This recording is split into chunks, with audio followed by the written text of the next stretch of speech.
Starting us off at number 10, we have the evil Christmas legend Krampus. While Krampus was made into a 2015 horror/comedy movie, there really isn't anything funny about this legend. Krampus is the anti-Santa Claus and really undermines the holiday spirit we all know and love. Legend says that Krampus is supposed to scare the kids on the naughty list into behaving better, but it gets really dark when we take a look at how he goes about scaring them. Krampus either beats the kids with birch branches, which is already gruesome and evil enough, but he will also tie kids up in a sack and haul them off to hell.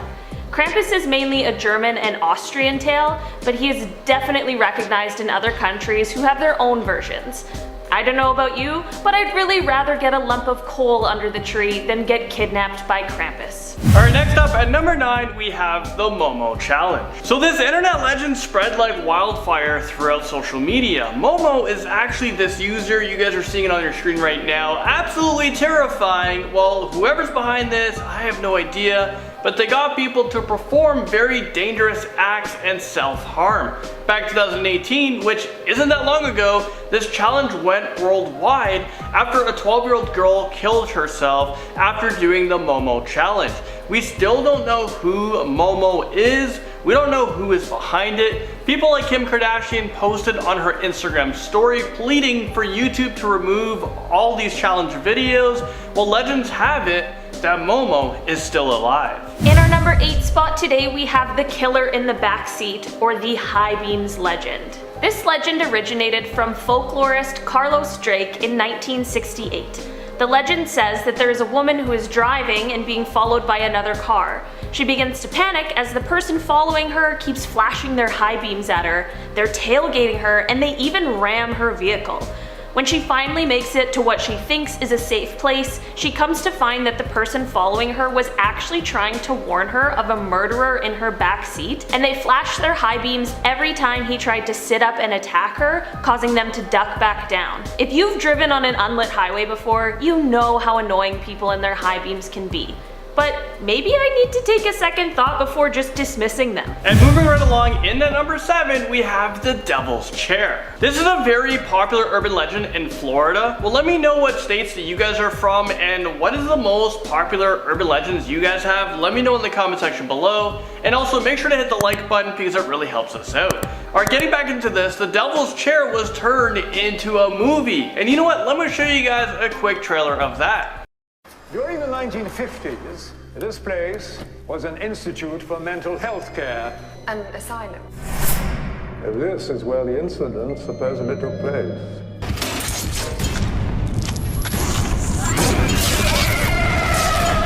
Is this real life right now? It's a pretty haunted chair with a ton of dark history behind it. I'm pretty sure it's like an electric chair or some sort of torture device. People have seen ghosts in the chair and maybe the devil himself. If you sit in the chair, the devil will whisper horrible things into your ear that will change you forever. I think, you know what? Let's not test this one out. And let's quickly move on to number 6 before we get in trouble with that one. Well, let me take you guys over to the state of Missouri. What you guys are looking at right now is Zombie Road. Well, this is a real place and it's Missouri's most haunted places. It's about 2 miles long through a valley, probably a valley of death. The road is always closed up at nighttime, yeah, for good. People have seen child ghosts and tortured souls of working men killed in the industrial accidents. I have footage from YouTube channel Ghost Hunters. Take a look at this.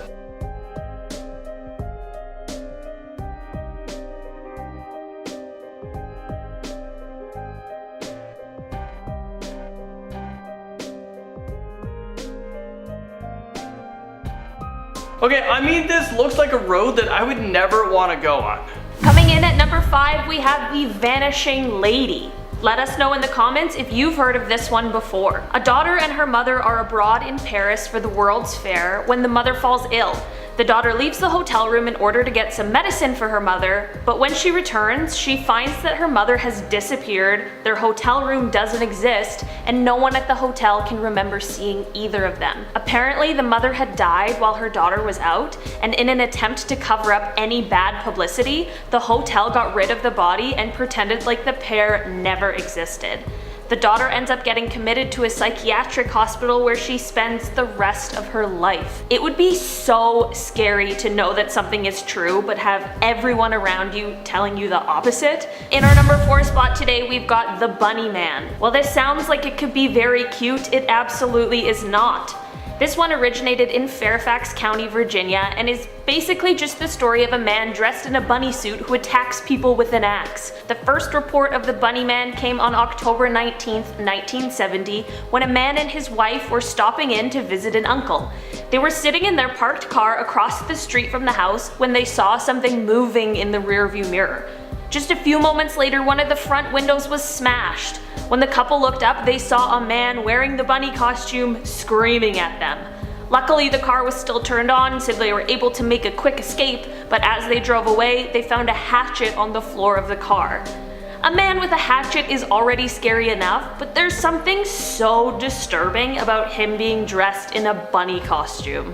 And just like that, number 3, have you guys heard of the Candy Lady? Well, I didn't either until now. This very scary urban legend comes from Texas. The Candy Lady allegedly lures children to their doom by enticing them with candy. Well, you know what? If this woman put a Kit Kat bar down, she'd for sure lure me into wherever she wants me to go. I'm pretty easy when it comes to candy and chocolates. Well, this lady would bring goodies to kids' windowsills just before bedtime. The plan is, the parents go to sleep, and when the kids start eating, yum yum yum, when they start eating the candy, boom, you get snatched out your window. She will grab you.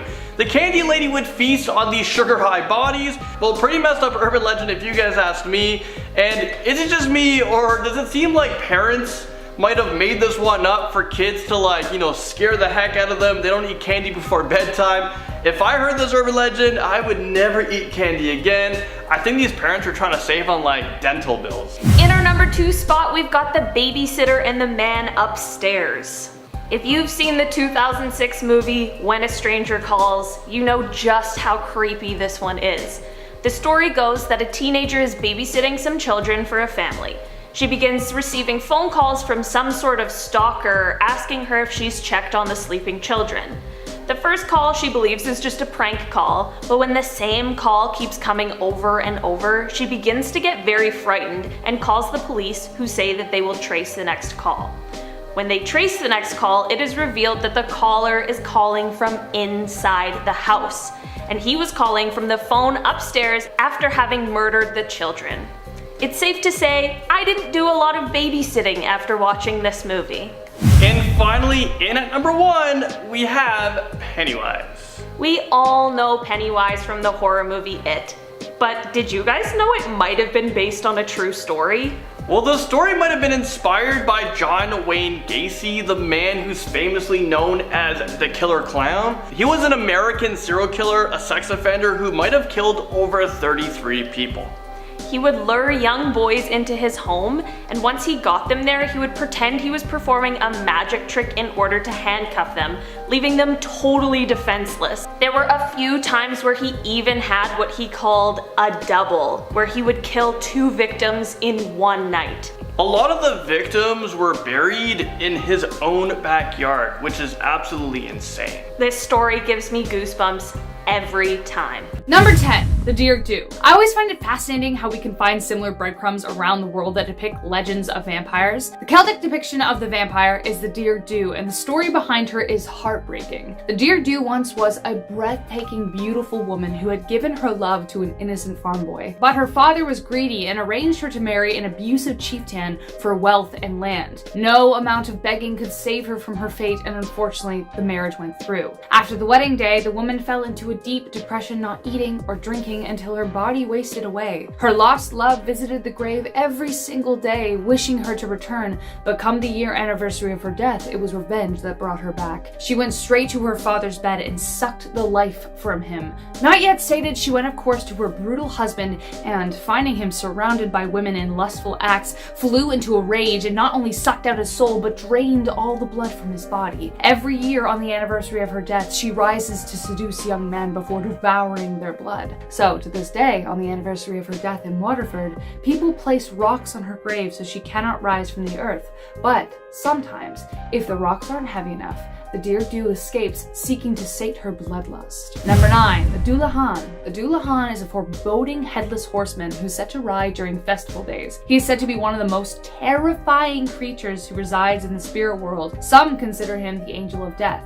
He rides a jet black stallion, and his flowing black cape blazes behind him while he rides. But his head does not sit on his shoulders, but is held in his hand. It is said that his eyes can see for miles at night, but the most terrifying thing about him is if you see him. If you don't avert your eyes as he rides past, you may get struck by a bucket of blood, or lose sight in one of your eyes. But beware if his steed begins to slow and approach you, for if he stops before you and calls your name, your soul will be sucked from your body. His only weakness is gold, so instead of trying to outrun him, carry a piece of gold in your pocket to ward him off.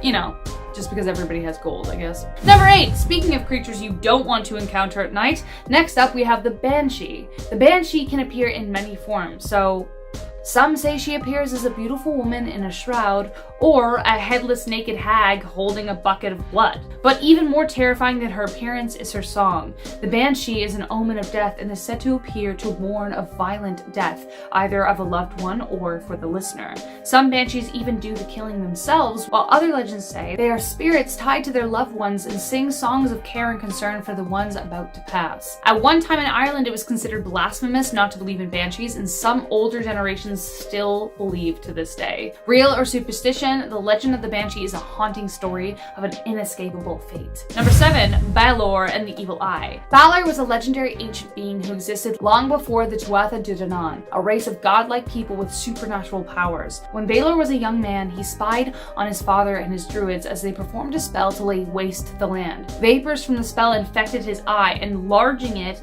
and granting it the power of death. Balor himself was said to be enormous, so large in fact that it took 4 men to lift his eyelid open for use. Whatever met his gaze would wither and die, including grass, trees, and even turn men to stone. But on the same day he was created, the druids prophesied he would be killed by his grandson. So, of course, he locked his daughter away. But of course, someone snuck in, had 3 babies with her, and though Balor drowned 2 of them, the third snuck away and finally killed him one day in battle. Number 6, the Kelpie. Also known as the Nope Horse. This is the creature grannies warn their grandchildren about to keep them away from the water. And no, I'm not talking about the Australian dog breed. That's adorable. Kelpies are horses that linger near rivers and bodies of water that seem harmless at first, but if you try and ride them, you will stick to them and they will drag you to the depths to consume you, like a sticky horse. But if horses don't tempt you, they also can appear as beautiful women to lure you in with their feminine wiles. Or they can appear as hairy humanoids that wait in trees and leap on unsuspecting travelers and smash them. Depictions of these creatures are absolutely terrifying, and I can't even imagine what it would be like to be dragged underwater by a very sticky horse. They can also summon up sudden floods and rapids to drown unsuspecting victims. However, Kelpies do have a weak spot. If you do find them disguised as horses, if you get a hold of their bridle, it must serve you, giving you the strength and stamina of over 10 horses. Number 5, Carmen. If you're keeping track of evil witches, make sure to add this woman to your list. Carmen was an evil witch who terrorized the land along with her 4 sons: darkness, evil, and violence. Yeah. She placed a vicious blight on the crops of Ireland until the gods of Tuatha De Danann brought their magic against her. They drove her sons across the sea and imprisoned her, but were tasked with throwing a festival in her name each year, otherwise the land would be faced with a blight. Carmen reportedly died of grief in 600 BCE, and the festival is held every 3 years on August 1st. Number 4, the Fae. If you're already a fan of Irish folklore, then you may already be familiar with imps or the Fae. And the reasons why we fear them. Fairy lore, I think, is the next vampire craze. They're mysterious, immortal, powerful, and very sexy. What else could you want? But you may want to think twice before wandering into the woods hoping for some handsome Fae man to take you away. Probably not a good idea. Anyone who knows the lore of the Fae will warn you not to take them lightly. They love to mess with mortals and are notoriously known for stealing babies in the dead of night to replace them with possessed changelings. Though they could sometimes be friendly, they often look for ways to trick you. So, if you do want to get on their good side, here are a few very important rules to follow. Number 1, do not call them fairy. It is an insult. Call them good neighbor, imp, elf, or Seelie White. Number 2, always turn your socks inside out when going for a hike. The imps will not be able to lead you astray and make you impossibly lost. Number 3, if they offer you food, deny it. It's a sure way to become trapped in the fairy realm. But like, if that's what you want, I mean, do it. Though I would expect some torment if you do, so probably don't. Number 4, never lie to them. They will never lie to you, but they have a way of twisting words. But if you want respect, you gotta give respect. Number 5, if you accept a gift, you must give one greater in return, but do not say thank you. It means you owe whatever they ask in return. And lastly, number 6, carry iron or salt with you to protect against the darker imps. Anyways, there is a couple tips for you, but if you do come across one, don't brag about it. They hate that. Number 3, the Dark Man. Now, I mentioned that some imps are mischievous and even dangerous, but there is one being even they fear, the Dark Man. He who lurks, he who stalks, the Dark Druid. Even whispering his name invites his attention. So let's hope I'm not in trouble here, guys. Some say he is a shadow man with malevolent powers. Others say he serves the Queen of the Cid coldly and without remorse, claiming anyone she calls for. Those he took were never heard from again. The fact that our good neighbors fear him so much is enough to say that we should too, especially considering the story of the taking of Finn's wife. The Dark Man fell in love with a beautiful woman who spurned his love, so of course he cursed her by turning her into a fawn. The only way she could be released was if she found her true love, and that she did. Once she entered the house of the wise Finn McCool, she was safe. For years they lived together until Finn went off to battle. When he returned home, he discovered that she'd been deceived and taken by the Dark Druid who appeared in his likeness. Finn never saw her again. Number 2, the Avertalk. Some may know Vlad the Impaler as the main inspiration for the character of Dracula, but considering Bram Stoker's Irish heritage, the origins of this famous villain may have been closer to home. The Irish king Avertalk ruled between Dungiven and Garva and was abhorred by his people. But despite his awful reputation, his name isn't that intimidating. It's actually an old Irish name that means deaf fellow, and many believe he was also a man of small stature. Some say he was a dwarf, others say that he just lost his legs in an accident so he was shorter. He was an evil and cruel wizard, hated and feared by his clans. He was also insanely jealous and suspected his wife of having an affair. So one night he slipped out a window and tried to peer into a room to catch her in the act, but instead he slipped and fell to his death. Yay, I guess. The people, relieved to see his demise, buried him right away, standing upright in the ground as for his kingliness he needed to be. Sitting upright in the ground, which was tradition. But the next morning, he appeared demanding bowls of blood from his people, freshly poured from their wrists.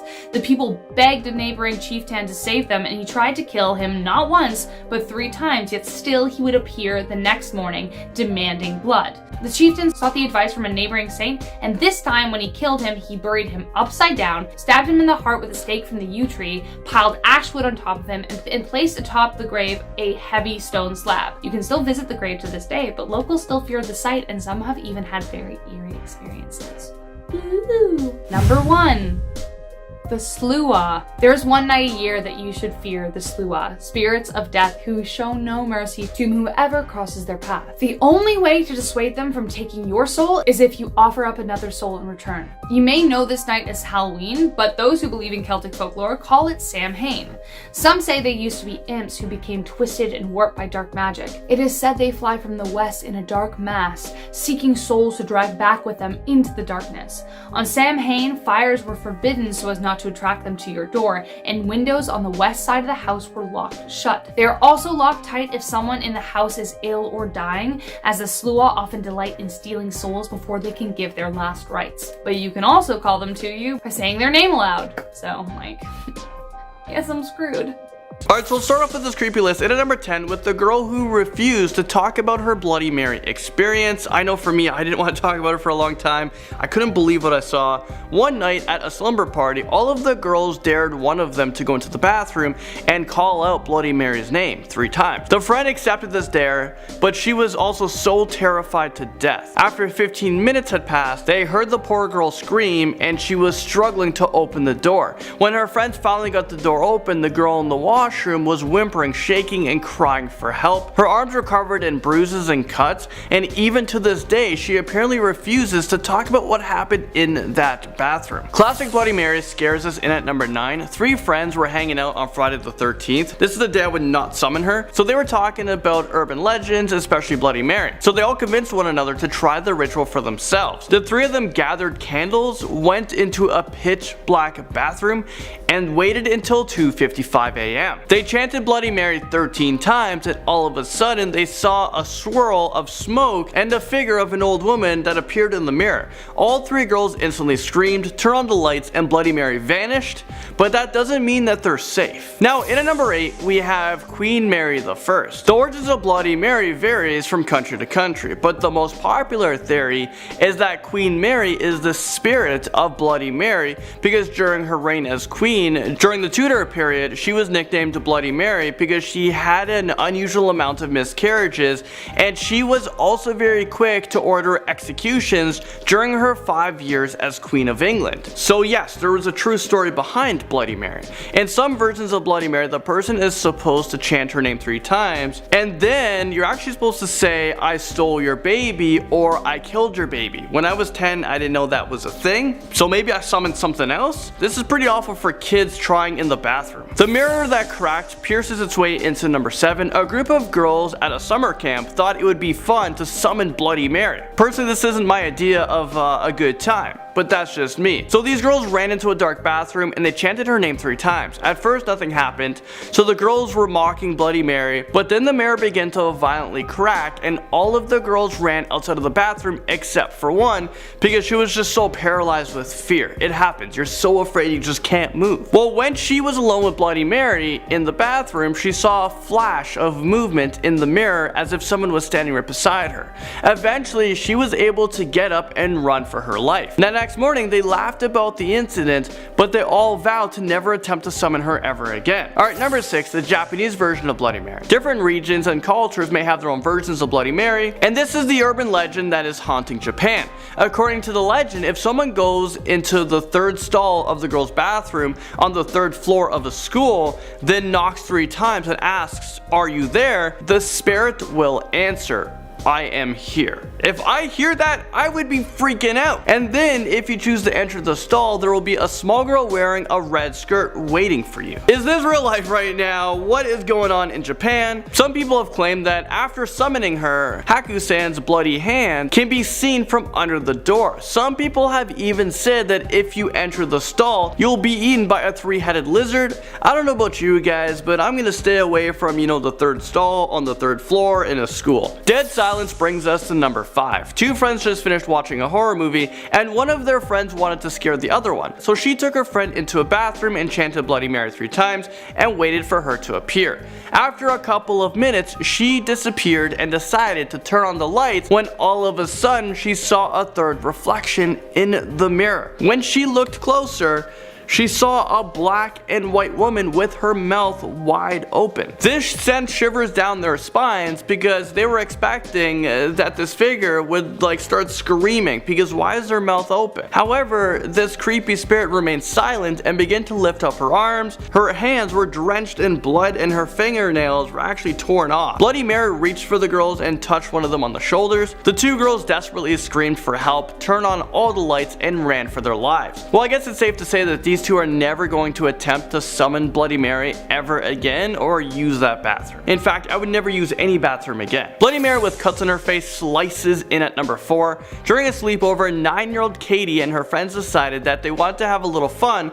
so they tried to summon Bloody Mary. They all brought candles into the bathroom, turned out all the lights, and began chanting her name. Bloody Mary, Bloody Mary. And then when they saw an old woman with cuts and scrapes all over her wrinkled face, she also had chains tightly looped around her neck and shoulders. The girls were so frightened, they all began to scream, and suddenly the shower curtains burst into flames. They all ran out of the bathroom, and her older brother was the one who put out the fire. These girls were blamed for the fire, but they all know what the truth was that night. It was Bloody Mary. The possession comes into number 3. When Amanda was only 12 years old, she attempted to summon Bloody Mary, and ever since that night, she believes that Bloody Mary's spirit opened up a portal that allowed demons and ghosts to enter into her soul. As she grew up, she believes that she was possessed by demons, so she became addicted to drugs. She suffered from psychosis and was even institutionalized for a month. Amanda has even attempted to perform many exorcisms without any success, so now lots of people believe that if you attempt the Bloody Mary ritual, you are opening up a portal for demonic spirits that can really harm you. So listening to that, I don't know what I did as a 10-year-old, but did I just open up a portal? Moving into number 2, we have the red reflection. Lauren and her friend were driving one night and they started talking about the scariest urban legends. Bloody Mary came up and they thought it would be cool to see if this urban legends was true or not. So they pulled over and went inside a gas station bathroom. They turned off the lights, splashed water on the mirror, spun around and chanted Bloody Mary, Bloody Mary, Bloody Mary. When these girls looked into the mirror, they discovered that one of the reflections began to turn red. They kept staring at the reflection for a couple more minutes, and then they ran out of the bathroom in fear for their life. Once they were far enough, they realized that one friend's face was covered in blood, and once they cleaned it up, she had tiny scratch marks all over her face. Finally, in a number 1 spot, we have the boy who died performing a Bloody Mary ritual. This is definitely the worst case scenario when attempting to summon this evil spirit, and although this might just be an urban legend, it's still enough for me to not want to attempt to summon her, ever again, because I've already done it when I was 10. This urban legend focuses around 2 friends who wanted to provoke Bloody Mary. They summoned her by writing 666 on the mirror with red lipstick. They lit some candles and only one of them stayed in the bathroom because they thought it wouldn't work if there was, more than one person inside. After he chanted her cursed name, the candles went out, the door was locked, and the friend couldn't get into the bathroom to save him. After 15 minutes of trying to break in, he finally got in and he saw his friend's lifeless body resting on the sink. Not sure what happened, but he died.